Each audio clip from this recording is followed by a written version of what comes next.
नमस्कार, आप देख रहे हैं प्राइम डिबेट और मैं हूं आपके साथ विभा उपाध्याय। बिहार भले ही ठंड से ठिठुर रहा है, लेकिन राज्य में मकर संक्रांति के मौके पर हुई दही चूड़ा ने सियासत को जरूर गर्म कर दिया। बिहार में मकर संक्रांति के अवसर पर आयोजित भोज में सियासी दलों की खिचड़ी भी पकती रही, सियासत के समीकरण भी बनते और बिगड़ते रहे। हालांकि राजनीतिक दल ऐसे आयोजनों को सामाजिक बताकर इससे इनकार भी करते हैं, लेकिन 22 सालों से चली आ रही जदयू प्रदेश अध्यक्ष वशिष्ठ नारायण सिंह के आवास पर आयोजित दही चूड़ा भोज में आरजेडी के विधायक फराज फातमी के बयान ने माहौल को गर्मा दिया और तेजस्वी को लगे हाथों नसीहत भी दे दी। वहीं संक्रांति के बहाने महागठबंधन ने भी अपनी एकजुटता को दिखाया, जहां सदाकत आश्रम में कांग्रेस नेताओं के साथ एक टेबल पर तेजस्वी, मांझी और कुशवाहा साथ साथ नजर आए। चर्चा की शुरुआत करने से पहले इस रिपोर्ट को देखिए।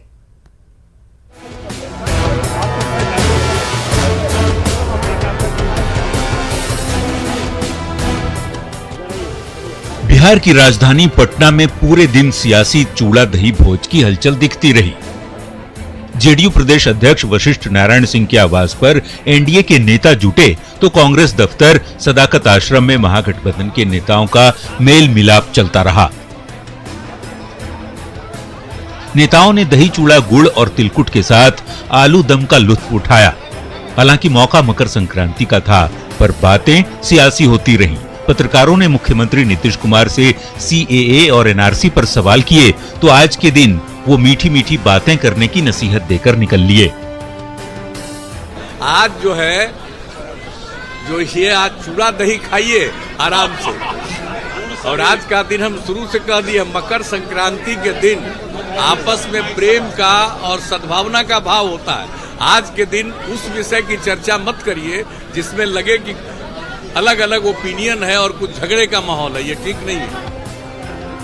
नीतीश कुमार ने तो सीएए और एनआरसी पर कुछ नहीं बोला। जेडीयू प्रदेश अध्यक्ष वशिष्ठ बाबू के आवास 36 हार्डिंग रोड से मकर संक्रांति पर मीठा बोलने की सलाह देते रहे, तो दूसरी तरफ 36 हार्डिंग रोड से करीब 6 किलोमीटर दूर सदाकत आश्रम में आयोजित कांग्रेस के चूड़ा दही भोज में नागरिकता कानून एनपीआर और एनआरसी पर ही चर्चा होती रही। महागठबंधन के नेताओं ने नागरिकता कानून और एनआरसी के बहाने नीतीश कुमार पर जमकर निशाना साधा।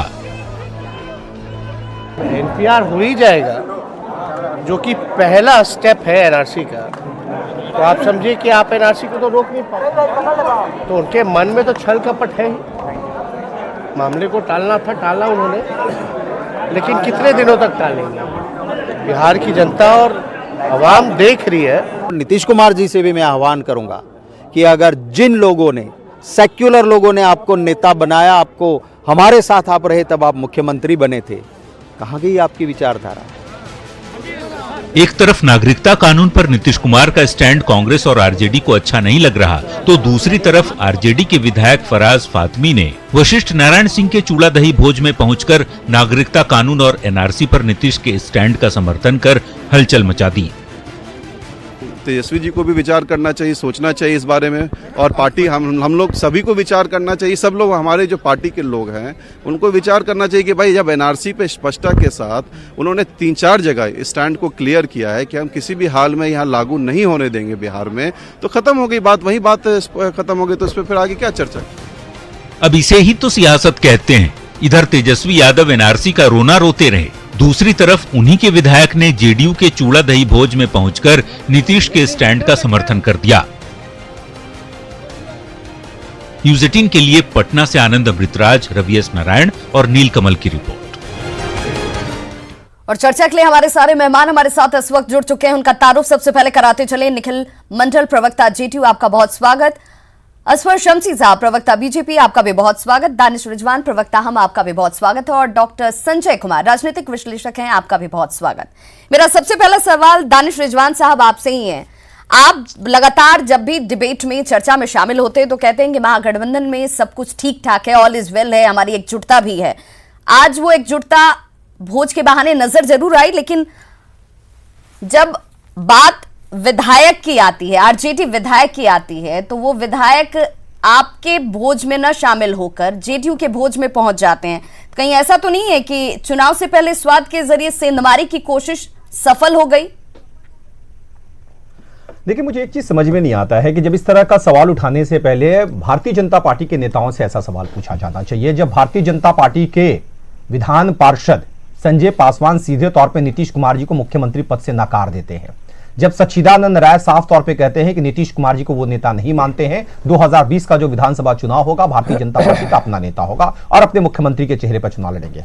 अगर हमारे राष्ट्रीय जनता दल का एक नेता नीतीश कुमार जी के भोज में जाकर शामिल होते हैं तो वो खुश हो जाए, गफलत में जी ले, हमें कोई फर्क नहीं पड़ता है। लेकिन जनता के की जो भावनाएं हैं वो स्पष्ट तौर पर दिखाई दे रही है। चाहे पटना के सब्जी बाग का मामला हो या गया का मामला हो, हर तरफ सीएए को लेकर के पूरे देश में जन आंदोलन की शुरुआत हो चुकी है और अब विदेशों से भी हमें समर्थन मिल रहा है। लेकिन एक चीज काफी गौर करने वाली बात यह है कि भारतीय जनता पार्टी के नेता एकता की बात करते हैं। इनके नेता कहते हैं कि नीतीश कुमार जी के नेतृत्व में हम आगे बढ़ेंगे, लेकिन उनके ही विधान पार्षद, उनके ही पार्टी के कई एक नेता इस बात पर सवालिया निशान खड़ा कर रहे हैं कि नीतीश कुमार जी नेता 2020 में किसी कीमत पे नहीं होंगे। मतलब साफ है, ये भोज जो है, एक तो पर्व था, आज पर्व के तहत मकर संक्रांति के तहत आज हम लोग एक मंच पे इकट्ठा हुए और हमने बता दिया है कि जिस तरीके से महागठबंधन पे ये लोग उंगली उठा रहे हैं कि महागठबंधन में कोई एकता नहीं है, आप देख लीजिए एकता है। लेकिन ये सवाल भारतीय जनता पार्टी और नीतीश कुमार जी से पूछना चाहिए कि आप नेता हैं कि नहीं है। बीजेपी के एमएलसीज ने साफ तौर पे कह दिया है कि भाई 2020 में दानी साहब माफी चाहूंगी, रोक रही हूँ। दानी साहब ये बताइए, फराज फातमी साहब के बयान को क्या गंभीरता से लेना चाहिए, नहीं लेना चाहिए? उनका जाना आपके लिए परेशानी की बात है या नहीं है? देखिए, फराज फातमी के पिताजी भी चले गए थे जनता दल यूनाइटेड में, तो हमें कहां कोई फर्क पड़ा है कि फराज फातमी से फर्क पड़ेगा? अरे फराज फातमी तो अपना सीट बचा लेंगे। जनता के पीठ पे छुरा भोग करके देश के अकलियतों, दलितों, आदिवासियों और ओबीसी के पीठ पर छुरा भोंकने के लिए जिस तरीके के सीए कानून बना है और इस काले कानून का अगर हम खिलाफत कर रहे हैं तो फराज फातमी को बार-बार ये कह रहे हैं कि देखिए, जब नीतीश कुमार ये स्टैंड क्लियर कर चुके हैं कि एनआरसी को वो बिहार में लागू नहीं होने देंगे, तो इसके बावजूद तेजस्वी का यात्रा पर निकलना, उसका कोई औचित्य नजर नहीं आता है। फिर उनका इस बात को लेकर के नीतीश कुमार को कटघरे में खड़ा करना, ये कहीं समझ से परे है। देखिए विभा जी, फराज फातमी का यह बयान पूरी तरह से बचकाना बयान है। देश में एनआरसी लागू करने का पूरा अधिकार देश के गृह मंत्री को है, ना कि मुख्यमंत्री को। और देश के गृह मंत्री ने संसद भवन के सदन के दौरान अपने चर्चा में बड़ी स्पष्ट तरीके से कहा है कि पूरे देश में एनआरसी लागू होगा। और आप कह रहे हैं कि मुख्यमंत्री की बात, अरे जब गृह मंत्री ने कह दिया कि हम लागू करेंगे और जिसकी हैसियत है उसी संविधान को आप मानते हैं, ये भी कह दिया, उसी संविधान को आप मानते हैं, तो फिर आप किस आधार पर इसका विरोध कर रहे हैं? आपको भी पता है कि संविधान से, संसद से पास हुई चीजें अगर उसको लेकर देश का गृह मंत्री ये तमाम बातें अगर कह रहा है, उसके पीछे वो ये तर्क दे रहा है कि किसी के नागरिकता का हनन नहीं होता है, किसी की नागरिकता छीनी नहीं जाती है, उसको नागरिकता दी जा रही है, फिर आपका विरोध कहीं से भी जायज आपको लगता है? देखिए विभा जी, सीएए कानून के बारे में मैं एक चीज बड़ा स्पष्ट कर दूं कि सीएए कानून भारतीयों के लिए कानून ये नहीं है। ये बड़ा क्लियर कट मैं बता रहा हूं, ये पाकिस्तानियों और बांग्लादेशियों को भारत की नागरिकता देने के लिए कानून बनाया गया है, ये भारतीयों के लिए कोई कानून नहीं है। लेकिन जैसे सीएए और एनआरसी का एक साथ लागू होना होगा, तब भारतीयों को इसकी कीमत चुकानी पड़ेगी। आपने देखा कि असम में क्या हुआ है, 19.5 लाख लोगों का एनआरसी से के रजिस्टर से नाम काट दिया गया है। अब आप मुझे बताइए कि सीएए लागू करके आप उनको नागरिकता अगर दे भी देते हैं तो वहां के जो मुसलमान हैं, अब जैसे फखरुद्दीन अहमद साहब ने देश के लिए अपनी कुर्बानी दी, अपने पूरी ताकत में पूरे जो परिवार ने शहादत देने का काम किया था, आपने कह दिया कि वो भारत के नागरिक नहीं है। ये कैसा काला कानून है? और उस कानून के तहत आप कहते हैं कि उनके परिवार को आप डिटेंशन केंद्र में भर दीजिएगा। चलिए, उसको लेकर नीतीश कुमार स्टैंड बार-बार ये कह रहे हैं कि देखिए, आप कहीं ना कहीं चीजों को, लोगों को भ्रमित करने की कोशिश कर रहे हैं। निखिल मंडल साहब, फराज साहब आपके यहाँ भोज में पहुंच जाते हैं, वो ये कहते हैं कि नीतीश कुमार का स्टैंड क्लियर है और उसके साथ लोगों को समझकर चलने की भी जरूरत है, यानी सीधे तौर पर तेजस्वी की तरफ उन्होंने इशारा किया। लेकिन दानिश साहब कह रहे हैं कि फराज साहब की बात का ज्यादा लोड नहीं लेना चाहिए, उनको लेकर कोई परेशानी आरजेडी के स्तर से तो नहीं होने जा रही है और उसको बड़े परिप्रेक्ष्य में देखने की भी जरूरत नहीं है। अब ये क्या कहेंगे, बचता क्या है कहने के लिए? और ये तो स्पष्ट है कि सीएए के आड़ में एनआरसी पे भ्रम फैला रहे हैं। इनके नेता तेजस्वी निकल रहे हैं यात्रा पे एनआरसी को लेके। एनआरसी अभी आ रहा है क्या, आने वाला है क्या? अभी सीए मुद्दा है, सीए में नागरिकता देने का प्रावधान है, ये निकल रहे हैं और कह रहे हैं कि सर्टिफिकेट नहीं होगा तो छीन लिया जाएगा। निखिल भाई, नागरिकता किसको पहले देंगे? ज्ञान अर्जित कर नागरिकता लीजिए, पढ़ किसको लीजिए, देंगे निखिल भाई? नागरिकता भारत के नागरिक को देंगे आप? भारत के नागरिक को देंगे आप? भारत के नागरिक को नागरिकता देंगे आप? भारत के नागरिक को देंगे नागरिकता? नहीं बताइए ना, नागरिकता किसको देंगे आप? पाकिस्तानियों की एजेंटी कर रहे हैं आप? पाकिस्तानियों की एजेंटी कर रहे हैं? पाकिस्तानियों को नागरिकता देंगे आप? भारत में किसी भी कीमत पर भारतीय जनता पार्टियों को, पार्टी के नेताओं को पाकिस्तानियों से प्रेम होता है। हमें पाकिस्तानियों से प्रेम नहीं हो सकता है। पाकिस्तानियों ने हमेशा हमारे सिर पर, हमारे पीठ में छुरा भोंकने का काम किया है, और आप कहते हैं एनआरसी लागू नहीं होगा। खुले मन से कहिए कि अमित शाह जी झूठ बोल रहे हैं। खुले मन से कहिए, अगर ये बोलिए, आप बोलिए ना कि अमित शाह जी झूठ बोल रहे हैं। आप बोलिए अमित शाह झूठे हैं। आप बोलिए अमित शाह झूठे हैं कि नहीं है? लेकिन अमित शाह जी ने सदन के अंदर क्या कहा? पॉलिटिकल मुद्दा सदन के अंदर अमित शाह ने क्या कहा? देश के गृह मंत्री अमित शाह ने क्या कहा सदन में? लाने के लिए निकले निखिल ये जी, लोग। सीधा सवाल, देश के गृह मंत्री की बात आप सुनिएगा, मानते हैं या क्या क्या झूठ? भाषण देंगे? बस देश के गृह मंत्री को सच मानते हैं या झूठ? कहिए कि देश का गृह मंत्री सदन के अंदर झूठ बोल रहा निखिल था। साहब, निखिल आप साहब, कहिए। निखिल साहब, जरा एक बात बताइए निखिल साहब। मैं ये जानना चाहती हूँ कि चलिए, आप जिन जिन मुद्दों के साथ सवाल खड़े कर रहे थे विपक्ष के ऊपर, विपक्ष का ये कह रहा है कि देखिए आपने हमारी एकजुटता पर सवाल उठाया, वो एकजुटता हमने आज अपनी दिखा दी। आप अगर फातमी साहब जिस तरीके से फराज साहब वहां पर पहुंच जाते, इससे आप खुश होना चाहते हैं तो एक क्षणिक खुशी आपको मिल सकती है, लेकिन लॉन्ग टर्म इसका कोई फायदा आपको होने वाला नहीं है। नहीं, हमने तो क्षणिक खुशी की भी बात नहीं की। हमने कहा कि ऐसे कई विधायक हैं जो आने वाले समय में आपको दिखेंगे, क्योंकि जो स्टैंड लेगा, जो राइट स्टैंड लेगा, जो सही बात को रखेगा, तो उसमें खुशी क्या है? ये तो सच्चाई है कि जो वो कह रहे हैं आने वाला सिलसिला, ये आपके साथ सहमति का सिलसिला जो लंबा है, फराज साहब से शुरुआत हुई है, ये फहरिस्त लंबी है। देखिए, मुझे बड़ा आश्चर्य होता है, भारतीय जनता पार्टी ने भी आरजेडी के बहुत सारे इनके भी नेता आ जाएंगे, उनका भी कोई ठिकाना नहीं। ये तो आज तक मेरे साइड बैठ के अगले दिन बोले। सुनिए, ऐसा है, ऑन रिकॉर्ड तारीफ का पुल बांध रहे थे। अरे भाई साहब, हमारे जातिगत आरक्षण पर आप खड़े हो गए, हम धन्यवाद तो देंगे, तारीफ पे तारीफ भाई आपको। ये हालत है, हम आपके मांझी जी कल कहाँ होंगे? इनका तो ठिकाना नहीं है। ये क्या बोलेंगे? अरे सुनिए ना, इनके नेता का ठिकाना नहीं है, सुन लीजिए। देखिए, कुछ होगा तब फराज साहब शामिल हुए हैं जेडीयू के भोज में, अच्छी बात है। सम्राट चौधरी जी भी बीजेपी आरजेडी को छोड़कर बीजेपी में गए, डंपिंग यार्ड में डाल दिया गया। नीतीश मिश्रा जी को भी बीजेपी ने अपने मांझी जी भी डंपिंग यार्ड में डाल दिया। बाई इलेक्शन में कभी नहीं देखा। भी नहीं थे।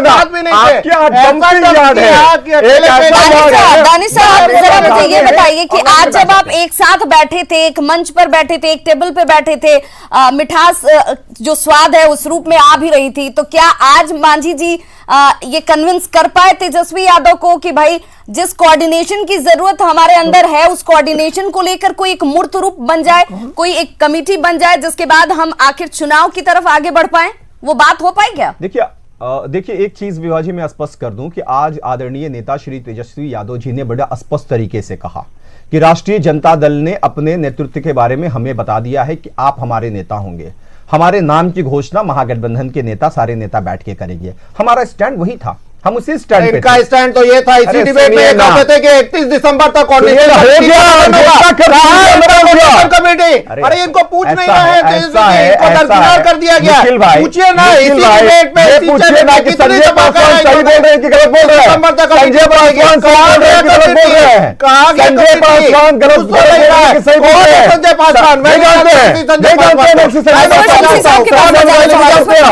बीजेपी में को जानता हूं और किसी को नहीं पता। पॉलिटिकल पार्टी की तरफ से बात कर रहे हैं कि देखिए खरमास है, जिस तरीके से अगर विधि की बात की जाए, एक रिचुअल है, एक विधि है कि भाई खरमास तक कोई शुभ काम नहीं किया जाता, खरमास खत्म होते ही वो तमाम कार्यों की शुरुआत हो जाती है। तो अब क्या माना जाए कि जो सियासी खेल है अब इस खरमास के खत्म होने के साथ अब बहुत तेजी से होता हुआ नजर आएगा? देखिए, ऐसा है कि सबसे पहले तो मैं मकर संक्रांति का बिहार वासियों को बधाई देता हूँ। ये नए सीजन की शुरुआत है। जहाँ तक सवाल ये पैदा होता है कि सियासी खेल क्या होगा और जिन विषय पर हमारे साथी लोग बोल रहे हैं, सवाल ये पैदा होता है कि भारतीय जनता पार्टी का स्टैंड बिल्कुल क्लियर है। जब हमारे राष्ट्रीय अध्यक्ष ने ये बात स्पष्ट रूप से कह दिया कि आने वाले 2020 में जो 2020 के अंदर विधानसभा का चुनाव होगा उसके कैप्टन नीतीश कुमार जी होंगे और उन्हीं की अगुवाई में बिहार में एनडीए चुनाव लड़ेगा। होगा ये ना तो सवाल ये पैदा होता है कि अब इसमें कोई भ्रम की स्थिति नहीं ये है। पूछ रहा है कि आखिर क्या आपकी तरफ से ये कहा गया है कि मुख्यमंत्री का चेहरा नीतीश कुमार ही होंगे, मुख्यमंत्री कैंडिडेट नीतीश कुमार ही होंगे, दूसरा कोई दावेदार आपकी तरफ से खड़ा नहीं किया जाएगा? स्वीकार किया गया है कि नेतृत्व नीतीश कुमार का होगा, सीएम चेहरा क्या नीतीश कुमार ही होंगे? देखिए, जब हमारे राष्ट्रीय अध्यक्ष ने कह दिया कि वो कैप्टन है और उनके नेतृत्व में ही बिहार का एनडीए का चुनाव होगा, हमारे यहाँ गैलेक्सी ऑफ लीडर्स है, हमारे यहाँ सीएम मटेरियल के बहुत सारे लोग हैं, तो इसका मतलब नहीं है। लेकिन जब एक बार हमारे राष्ट्रीय अध्यक्ष जी ने कह दिया कि नीतीश कुमार की अगुवाई में एनडीए का चुनाव होगा, तो बात यहीं पे खत्म हो जाती है कि और हमारे लोगों ने क्या बोला। सवाल यह है कि कार्यकर्ताओं की ख्वाहिश होती है कि उनके पार्टी के नेता मुख्यमंत्री बने, वो अपनी भावना को रखते हैं। हमारी पार्टी डेमोक्रेटिक पार्टी है, हमारी पार्टी इनकी तरह कोई एक परिवार की पार्टी नहीं है। लेकिन आपके कार्यकर्ता, आपके विधायक, आपके नेता की तरफ से ऐसे स्टेटमेंट आ जाए जिससे आपके घटक दल, आपके सहयोगी की भावना आहत हो जाए, तो इस पर रोक कौन लगाएगा? देखिए, मैं बार बार कह रहा हूं कि डेमोक्रेसी में अपनी बात को बोलने का अधिकार है, लेकिन कोई आधिकारिक बयान है क्या? हमारे किसी प्रवक्ता ने कहा है? जब हमारे राष्ट्रीय अध्यक्ष जी ने कह दिया तो इस पर विवाद कहां है? इस पर कोई विवाद नहीं है। इन लोगों को परेशानी है, इनको फोबिया है और इनको इसलिए परेशानी है कि ये जान रहे हैं कि आने वाले चुनाव में इनका सुपाड़ा साफ हो जाएगा और बिहार के अंदर जो डेवलपमेंट एनडीए ने किया है, बिहार के अंदर जो विकास का काम हुआ है भारतीय जनता पार्टी और जनता दल यूनाइटेड में, ये लोग कहीं नहीं रहेंगे। इनकी वोट बैंक की सियासत खत्म हो गई है। सीएए पर ये भ्रम फैला रहे हैं, इनका भ्रम भी अब नहीं चल रहा है क्योंकि ये इस मामले को भी फिरकावाराना तरीका देना चाहते हैं, लेकिन इनके इस बात को जनता ने रिजेक्ट कर दिया है क्योंकि सीएए किसी की नागरिकता लेती नहीं है। यह महात्मा गांधी के सपनों को साकार करने की बात है। यह महात्मा गांधी और लियाकत अली खान के बीच में जो पैक्ट हुआ था कि पाकिस्तान, बांग्लादेश और अफगानिस्तान से जो हिंदू प्रताड़ित हैं, सिख प्रताड़ित हैं, जैन प्रताड़ित हैं, ऐसे प्रताड़ित लोग को मैं यहां पर नागरिकता दूंगा। आप जरा गौर कीजिए कि आजादी के वक्त हिंदुस्तान में माइनॉरिटी 6 करोड़ थे, आज यहां 20 करोड़ के करीब हैं और बांग्लादेश और पाकिस्तान में उनकी आबादी 21% थी, 23% आंकड़ा थोड़ा आगे पीछे हो सकता है, लेकिन आप भी तो इस बात से इत्तेफाक रखेंगे, आपकी बात मानेंगे कि जिन आधार पर वहां के लोगों को, माइनॉरिटीज को अब दिया जा रहा है नागरिकता का अधिकार, और जब वो कहीं से भी उनके सम्मानजनक स्थिति को ही सिर्फ दर्शाने की कोशिश की जा रही है। इस पर विरोध क्या सिर्फ राजनीतिक तौर पर है? डॉक्टर संजय कुमार के पास में जाना चाहूंगी, राजनीतिक विश्लेषक हैं डॉक्टर संजय कुमार। दही चूड़ा का भोज हर साल हमने देखा है होता है और यहाँ पर सियासी समीकरण खूब बैठाए जाते हैं। अब तक कई बार ये स्थितियां बनती और बिगड़ती हुई नजर आई हैं। इस बार के इस चूड़ा और दही भोज को आप कैसे देखते हैं? क्योंकि फराज साहब पहुंचते हैं जेडीयू के द्वारा आमंत्रित चूड़ा दही के भोज में और वहां पर उनका स्टेटमेंट जो है वो तेजस्वी के लिए परेशानी खड़ी करता है। पर इनकी सियासत नहीं चलेगी, इनकी वोट बैंक की सियासत नहीं चलेगी, इनकी वोट बैंक की अर्थव्यवस्था खत्म हो चुकी है। होता है अजफर शमसी साहब, चूड़ा दही का भोज हो, विभाजित 10 सेकंड लूंगा मैं, खिचड़ी का भोज हो, विभाजित तो उसमें राजनीति विभाजित होता है, 10 सेकंड सियासत होता है, इससे हम लोग इनकार नहीं कर सकते हैं। क्योंकि जहां सियासतदान बैठेंगे, ठीक है, वो अवसर जो हो और उस अवसर का भरपूर इस्तेमाल करते हैं। अब आज ही आप देखेंगे कि जिस तरह से वो आरजेडी के एमएलए जो फातमी साहब ने जो कहा, उनके बयान के कई मायने हैं और वो किससे मैसेज दिलवाना चाहते हैं, किनको मैसेज दिलवाना चाहते हैं, इसको समझने की जरूरत है। वो कहते हैं कि जब सीएए पर नीतीश कुमार ने स्पष्ट तौर पर अपनी बात कह दी और एनआरसी पर उन्होंने स्पष्ट तौर पर विराम लगा दिया, तो अपने ही पार्टी के नेता को वो एक मैं समझता हूं कि एक दिशा दिखा रहे हैं। कहते हैं कि अब आपकी यात्रा का मायने क्या रह जाएगा, मतलब क्या रह जाएगा। तो अगर कोई पार्टी जो कोई स्टैंड लेती है और कोई पार्टी जो उस स्टैंड के खिलाफ है और उन्हीं के दल का कोई विधायक से अगर कोई पार्टी इस तरह का बयान दिलवाती है या वो बयान देते हैं, तो इसके निहितार्थ हैं, इसके मायने हैं, इस मायने से इनकार नहीं किया जा सकता है। बिल्कुल दानिश रिजवान साहब, इससे इनकार आप नहीं कर सकते हैं। आप भले लाख दावा कर लें कि फराज साहब के जाने से बहुत ज्यादा कोई फर्क नहीं पड़ता है, किसी तरह का कोई मैसेज नहीं जाता है, उनकी नाराजगी या नीतीश को लेकर के उनका समर्थन, उनके स्टैंड का समर्थन कोई फर्क नहीं डालता है। देखिए, दो तीन चीजें विभाजी बड़ी साफ हैं और मैं एक चीज आपको स्पष्ट कर दूं कि ये जिस बात का जिक्र कर रहे हैं कि अमित शाह जी ने स्पष्ट तरीके से कहा है कि नीतीश कुमार जी के नेतृत्व में चुनाव लड़ेंगे, मैं पहले उसको क्लियर कर दूं। 2014 में जब झारखंड का चुनाव हुआ था तो झारखंड के चुनाव में कहा गया था कि नरेंद्र मोदी जी के नेतृत्व में यह चुनाव लड़ रहे थे। तो क्या झारखंड में नरेंद्र मोदी जी को सीएम बना दिया गया? अरे नेतृत्व होता है। अरे आप इतना परेशान क्यों है भाई?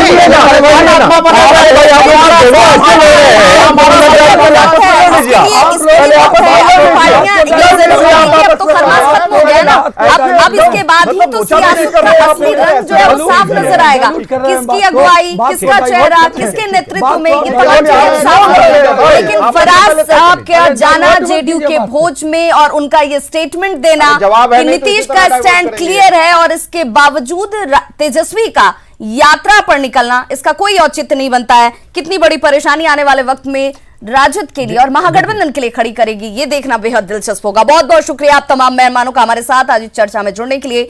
तो बिहार की राजनीति है जो भोज के साथ पल पल बदलती भी है और यही दही चूड़ा का भोज है। 2017 की तारीख भी याद कीजिएगा जब लालू प्रसाद ने इसी दही का तिलक नीतीश कुमार के माथे पर लगाया था और कहा था कि अब हमारा जो साथ है वो अटूट है, लगातार 20 सालों तक हमारा ये साथ चलता रहेगा। लेकिन ये साथ कुछ ही वक्त बाद टूट गया और एक बार फिर से आज यही संक्रांति का वक्त, दही चूड़ा का भोज और आजमी फातमी साहब का पहुंच जाना, ये तमाम सवाल एक बार फिर से फिजाओं में दौड़ रहे हैं। बहुत बहुत शुक्रिया हमारे साथ जुड़ने के लिए। तो आज प्राइम डिबेट में बस इतना ही। नमस्कार।